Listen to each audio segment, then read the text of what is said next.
Hello, hello les amis, coucou, c'est Joe Yuko. J'espère que vous allez bien et que votre semaine se passe bien. Quant à moi, je suis sur Notabo et donc ça va forcément bien. Aujourd'hui, je viens nous inviter à partager sur une question qui revient souvent, c'est celui de donner un sens à sa vie.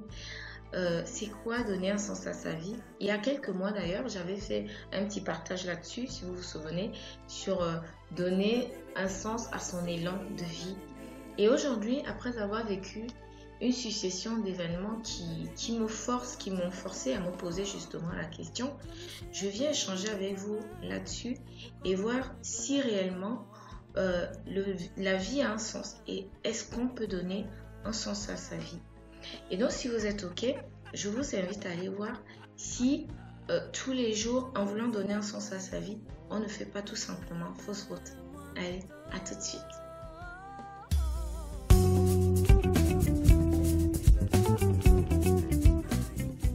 Ces derniers temps, j'ai vécu des événements et des épreuves qui m'ont forcé un petit peu à faire une petite révolution intérieure.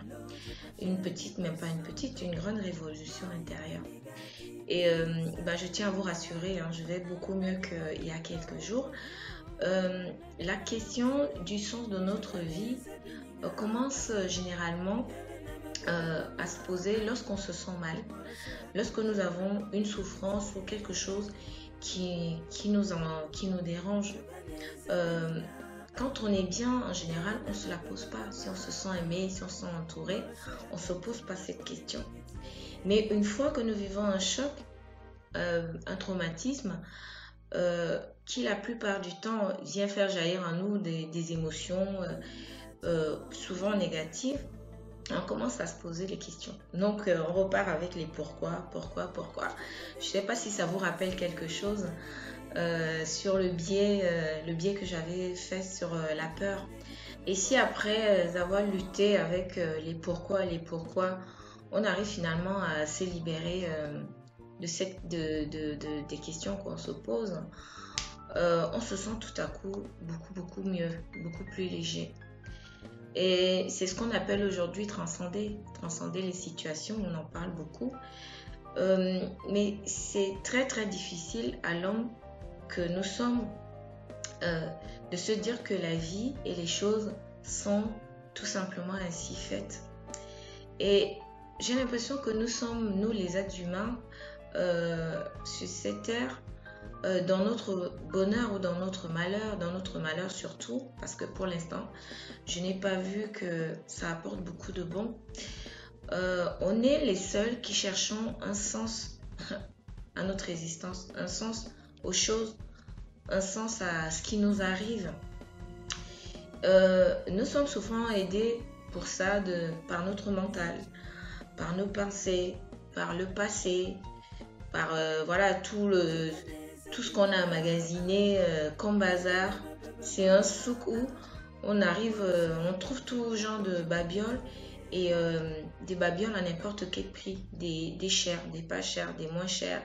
Et est-ce que tu as vraiment quelque chose à voir avec le souk, avec toutes ces questions, avec toutes ces pensées, avec le passé? Est-ce que toi aujourd'hui, tu as vraiment quelque chose à voir avec? Quand avant je vivais une situation comme ça, par exemple un décès, j'avais souvent tendance à aller consulter. Par exemple, aller voir un prêtre, ouvrir un livre, me raccrocher à quelque chose. Mais aujourd'hui, je préfère me référer à ce que je ressens et de voir exactement ce qui a lieu de faire à l'intérieur de moi pour retrouver la force de remonter, de rejaillir, de revenir. Est-ce que la personne que nous sommes a vraiment besoin de s'accrocher à toutes les béquilles que nous présente notre conditionnement selon l'endroit où tu te trouves, hein, parce que il y en a à qui on va donner des petites pilules magiques, il y en a à qui on va demander d'aller voir un prêtre, un exorciste, un psychiatre. Ça dépend vraiment d'où tu te trouves. Et toutes ces béquilles sur lesquelles on s'accroche là, que ce soit la religion, que ce soit la spiritualité, que ce soit les médicaments, que ce soit voilà, les psys, mais est-ce qu'on saisit vraiment le sens, le sens réel et propre de ce que c'est?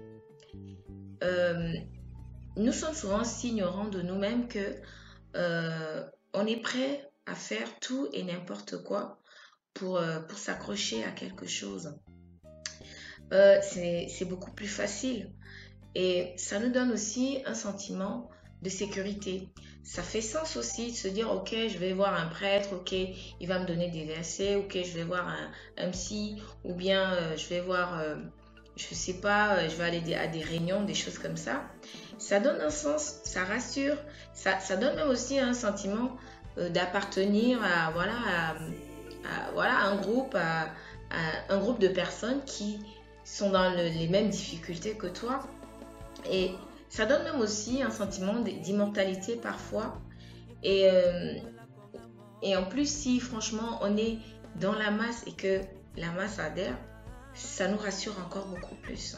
Ce que je trouve paradoxal, c'est que ce sont toutes ces béquilles en plus qui nous foutent le trouble en fait. Ça vient nous irriguer d'angoisse, de peur. On a l'impression qu'on n'est pas en sécurité du tout finalement. Et ça nous mélange bien le cerveau et nous met complètement dans la confusion totale. On peut le voir aujourd'hui, plus on nous promet la sécurité dans n'importe quel domaine, et moins il y en a. Et ça marche autant à l'intérieur qu'à l'extérieur de nous. Pour s'accrocher à de telles béquilles, c'est forcément parce qu'on fuit les situations. On passe le temps à se déresponsabiliser de ce qu'on doit vivre, de ce qu'on doit ressentir. On a besoin de vivre les situations de façon surréaliste. Donc, quand tu vas voir, je sais pas, un psy, un prêtre, je sais pas quoi, il va t'apporter des réponses toutes faites. Et ça va t'empêcher d'affronter la réalité. On va se plonger dans des quêtes spirituelles. Une chose que j'ai observée, je ne parle pas mal de la spiritualité parce que c'est quelque chose qui est très noble, je ne juge pas du tout. Et moi-même, voilà, j'ai été spirituelle, mais pas dans le sens que j'ai envie d'être aujourd'hui. Et pour moi, en général, la spiritualité nous promet toujours des choses et des buts inatteignables. C'est toujours beau, c'est toujours enrobé, c'est toujours rose, c'est des fleurs, c'est l'extase, c'est le paradis à chaque fois.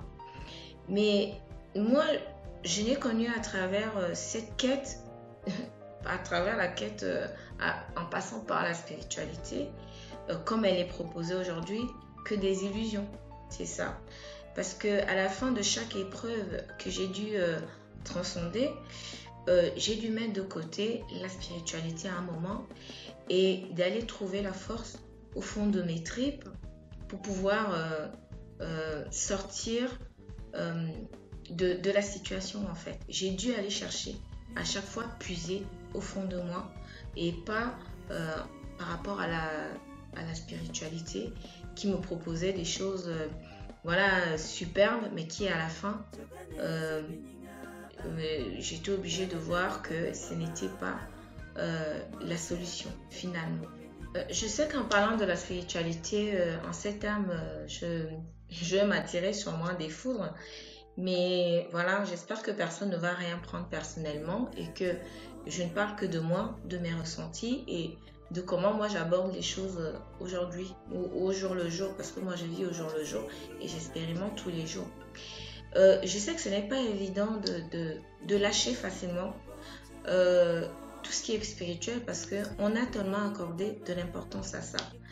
Parce que non seulement le conditionnement a bien fait son boulot, parce que je suis désolée, on est conditionné à devenir spirituel, mais aussi parce que nous avons investi parfois du temps, de l'argent pour certains.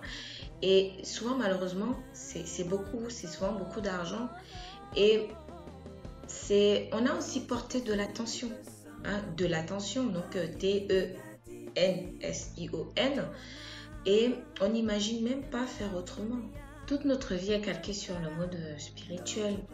Parce que dans la spiritualité, on nous promet un avenir, on nous promet un devenir. On a toutes nos certitudes qui sont là. On nous promet un paradis. Après la vie, on ira après la vie. On va mourir et après on va aller au paradis. On va aller soit au paradis, soit à la source, soit ci, soit ça. Et on nous promet aussi de devenir quelqu'un de spécial, parce que plus on a des connaissances sur la spiritualité, plus voilà, on va devenir quelqu'un de spécial qui est éveillé. Et moi, avec un petit peu de recul, je prends un petit peu la mesure de tous ces concepts aujourd'hui. Je dis bien tous ces concepts parce que c'est des concepts qui nous présentent des solutions à chaque fois, qui ont l'air voilà, plutôt salutaires. Et moi, je les nomme un petit peu comme des concepts du nouveau monde, en fait. Et pour moi, c'est des concepts qui sont complètement en décalage avec qui nous sommes réellement. C'est des concepts qui sont en décalage avec notre être véritable et qui apporte plus d'angoisse et de peur que de solutions qui aident l'homme à se retrouver réellement, quoi. Plus on s'investit dans un concept, plus la chute est libre. Et la chute est libre, pourquoi? Parce que tant que ça ne vient pas de ta réalité et de ta conception intérieure, la chute elle va forcément être très haute. Mais malheureusement, elle est aussi nécessaire parce que elle est même salutaire. Moi, je sais de quoi je parle, j'expérimente tous les jours.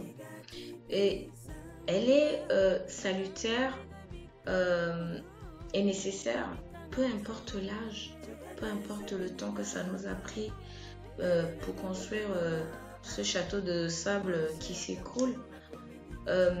Cette chute, elle est nécessaire. J'ai même comme l'impression, après avoir vécu ces successions d'épreuves, qu'il devient même surréaliste de s'accrocher à nos espoirs, de s'accrocher à nos rêves, d'avoir des attentes, parce que voilà, c'est comme ça qu'on se forge aussi une identité quand on a des attentes, parce que voilà, on se dit oui, je vais faire ci, je vais faire ça, je vais être ça, je vais être ci. Parfois même, on va s'accrocher à nos proches. Et il y a un jour où on les perd, comme j'ai expérimenté il n'y a pas longtemps. Et donc voilà, on s'écroule, on se relève et on se rabat sur quelque chose qu'on aime bien, une passion, notre boulot, et qui nous donne souvent un sentiment d'appartenance, qui nous donne un sentiment d'avoir un rang social, qui nous donne le sentiment d'avoir une importance. Et parfois un jour, on se rend compte que tout ça c'est rien, ou on se fait licencier de notre boulot, ou voilà, on avait grimpé des échelons, c'est bon, on plonge dans l'enfer du bas. Parfois même notre propre corps qui est censé nous appartenir, qui est censé nous porter, qui est censé voilà, être notre refuge, nous lâche aussi. On se chope des maladies, on se chope des accidents parfois, et puis des choses comme ça qui nous tombent dessus physiquement, auxquelles on n'avait même pas pensé. Et un jour, on commence à prendre conscience et à faire certaines démarches intérieures. Des démarches intérieures qui sont nécessaires pour comprendre que tout finit toujours par nous quitter un jour. Tout finit toujours par nous abandonner un jour. Des choses auxquelles on attache si souvent une importance capitale, qui sont nos convictions, qui sont nos pensées, nos réussites, nos défaites, nos malheurs, nos biens. Toutes ces choses-là nous entraînent si souvent dans un feu ardent. Quand on parle d'enfer, je crois que pour un être humain, il ne peut pas en exister pire en fait. On croit que voilà, l'enfer c'est le feu avec un diable, un monstre qui te pique des machins. Je crois que on y est déjà là. On ne peut pas aller plus loin que ça, on ne peut pas être plus bas que ça. si on n'a pas compris que toutes les choses auxquelles on s'accroche un jour nous quittent, qu'on peut perdre nos biens, qu'on peut perdre nos proches, qu'on peut perdre notre vie, on peut perdre notre corps, bah, je crois que si on n'a pas compris que c'est ça l'enfer, on n'est pas prêt de comprendre. Et vu qu'on est dans une si grande méconnaissance de nous-mêmes, lorsqu'on est quand on baigne dans ces enfers-là, tout est bien pensé, il y a des béquilles à côté.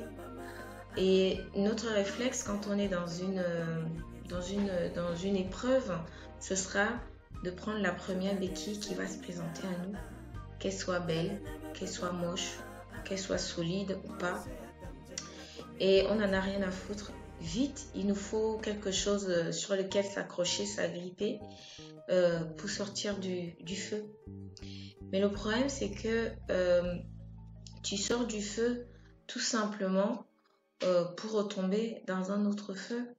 Je me rends compte tous les jours que comprendre le sens du mot amour et d'en être pleinement habité m'évite pas mal de désagréments et de mauvaises surprises parfois. Et d'en être blindé d'amour, m'évite de chercher la question du sens finalement. Je me souviens qu'à la fin du billet sur donner un sens à son élan de vie, j'étais partie comme ça dans une déclaration d'amour. Je vous déclarais mon amour, mais ça s'est fait vraiment de façon intuitive. Je n'ai pas réfléchi. Je n'ai pas compris pourquoi à la fin d'un tel billet, j'étais partie comme ça en déclaration.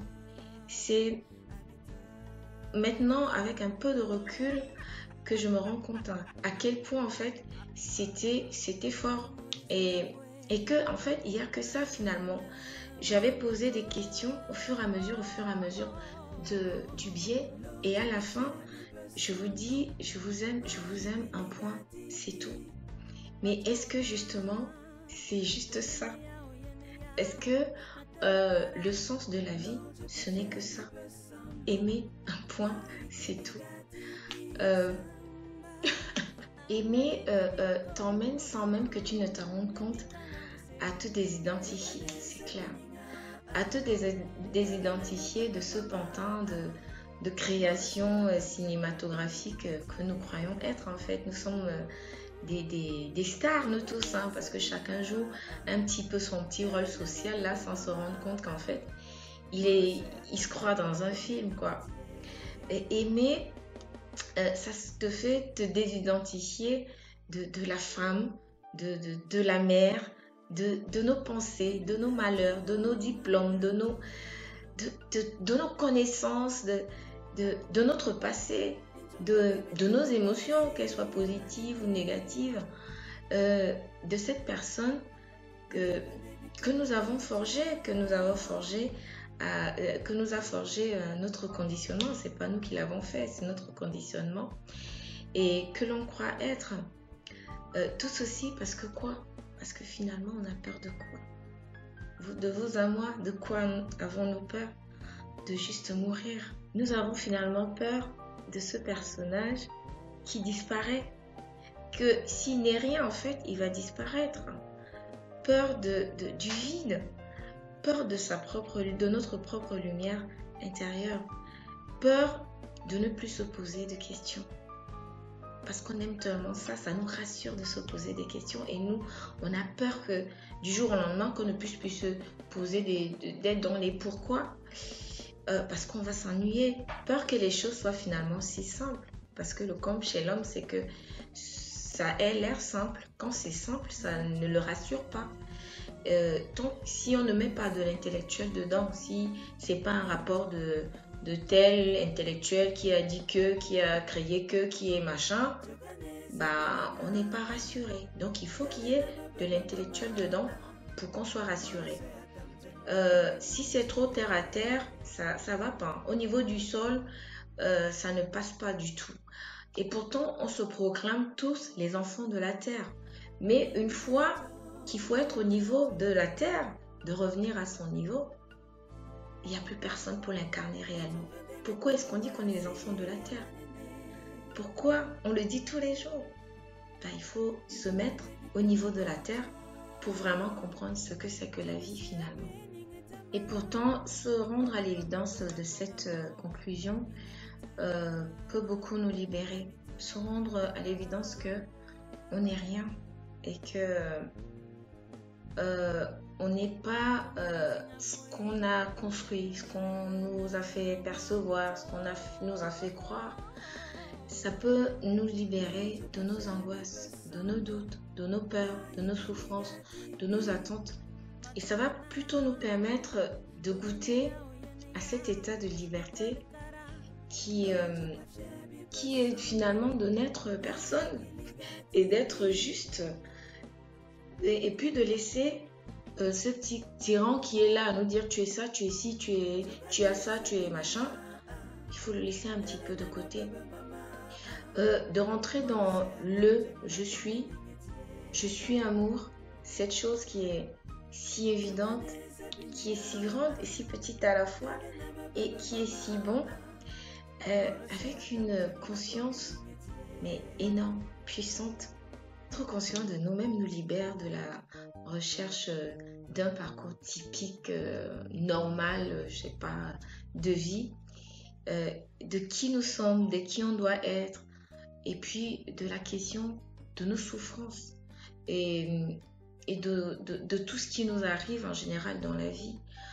Et ça nous emmène aussi à ne plus chercher l'éveil comme le concept nous le propose en ce moment, c'est de juste voir qui fait quoi, qui a fait quoi, qui fera quoi, de tout ce qui se passe à l'extérieur de nous en général. Pour moi, ce n'est pas vraiment comme ça que je vois l'éveil aujourd'hui. Pour moi, l'éveil, c'est de s'éveiller finalement à soi-même. Les choses extérieures, les événements, les situations, les épreuves, toutes ces choses et les personnages aussi, parce qu'il y a beaucoup de personnages qui polluent notre existence, ou en bien ou en mal, sont là, toutes ces choses et ces personnages sont là pour nous éveiller à nous-mêmes, pour nous éveiller à qui nous sommes. Et accepter toutes ces situations ou ces personnes qui ne se présentent pas souvent par hasard, parce qu'il y a forcément un besoin de résilience, il y a forcément un besoin parfois de transcendance, il y a parfois un besoin de transmuter quelque chose, il y a souvent un besoin de dépasser quelque chose en fait. C'est pour ça qu'on a ces événements extérieurs, c'est pour ça qu'on rencontre ces personnes.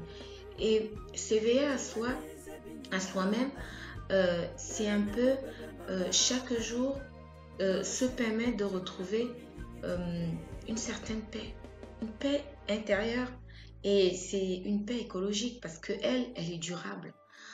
Quand on s'éveille à soi, on retrouve la paix et c'est pour une durée indéterminée. Il faut juste savoir accueillir ces écroulements, nos faiblesses, se livrer et se confronter à nous-mêmes, à qui nous sommes, et de prendre les béquilles pour ce qu'elles sont, parce que les béquilles elles servent aussi. Mais ce sont des béquilles, c'est pas nous en fait. On doit se désidentifier des béquilles.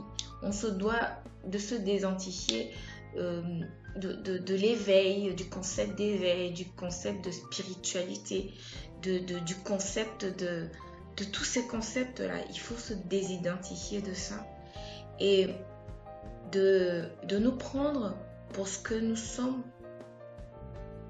Ça ne va pas plaire à beaucoup, mais nous sommes vides, nous sommes impuissants, nous sommes petits et souvent nous sommes seuls. Et je le dis parce que je l'expérimente. Allez partager votre douleur avec même un proche, genre une bonne copine à toi à qui tu dis je viens de perdre ma mère. Je crois qu'elle va comprendre que tu as perdu ta mère, mais elle ne pourra jamais ressentir ce que tu ressens en ce moment-là. Elle ne pourra jamais ressentir toutes les révoltes qu'il y a au fond de toi en ce moment-là et toutes les choses que tu dois transcender en ce moment-là. Donc, pour moi, il m'est difficile aujourd'hui de croire que mes souffrances, je peux les régler à coup de spiritualité ou à coup de pilules magiques. Ça peut aider parce que voilà, chacun selon son niveau du temps qu'il lui faut, le niveau de compréhension de la situation qu'il lui faut, ça peut éventuellement aider, mais ça reste une béquille. Pour moi, prendre la responsabilité de nos malheurs et de les assumer pleinement, euh, c'est beaucoup plus spirituel. C'est beaucoup plus spirituel que de courir après un idéal qui est tout fabriqué. La plus grande preuve d'amour qu'on puisse se faire, c'est de se libérer. Se libérer de notre ignorance de qui nous sommes et de se libérer de nos souffrances et de le faire soi-même au lieu d'aller chercher des facilités ou des personnes qui vont juste venir nous mettre un petit pansement au lieu d'aller vraiment nous guérir en profondeur. On a tous besoin un jour de comprendre pourquoi on a des révoltes internes. Pourquoi est-ce que nos souffrances ne trouvent pas toujours de réponses, on ne trouve pas toujours des réponses à nos questions, à nos souffrances. Et un ami avec qui je discutais au téléphone qui était là pour moi et qui venait m'apporter son soutien, je lui ai tout simplement répondu que aujourd'hui j'essaye de me percer, j'essaye de me connaître le plus possible et j'accepte aussi de mourir un petit peu plus tous les jours psychologiquement et de lâcher tout ce que je sais, toutes mes certitudes. Et ça, c'est pour pouvoir accéder et découvrir un petit peu plus la personne que je suis réellement. Parce que ce n'est que comme ça que je peux arriver à dépasser certaines épreuves. Et pour vraiment me connaître, il faut que je lâche tout. Lâcher prise. C'est ce que j'ai fait. Je vous abandonne ici aujourd'hui. Bon, ce biais c'est terminé. J'ai passé un super moment et j'espère que vous aussi, que ça va vous parler, ça va résonner en vous. Je vous souhaite tout le bonheur du monde et surtout prenez soin de vous. Prenez-vous en charge totalement. Et voilà, n'hésitez pas à me laisser vos suggestions, vos commentaires et puis pour qu'on puisse interagir. C'est bien d'avoir aussi des avis, les avis des autres parce que c'est comme ça, on est dans un esprit de partage, vous le savez, sur nos tabous. Donc j'ai besoin de vos avis aussi. C'est comme ça que moi aussi j'arrive à grandir, à percer des choses. Donc voilà, n'hésitez pas. Et donc voilà, je vous souhaite soit bonjour, soit bonsoir, soit selon le moment où vous trouvez. Et puis, laissez-moi un petit pouce en l'air si ça vous a plu. Et je vous dis à très très très bientôt sur nos tableaux. Je vous embrasse. Ciao.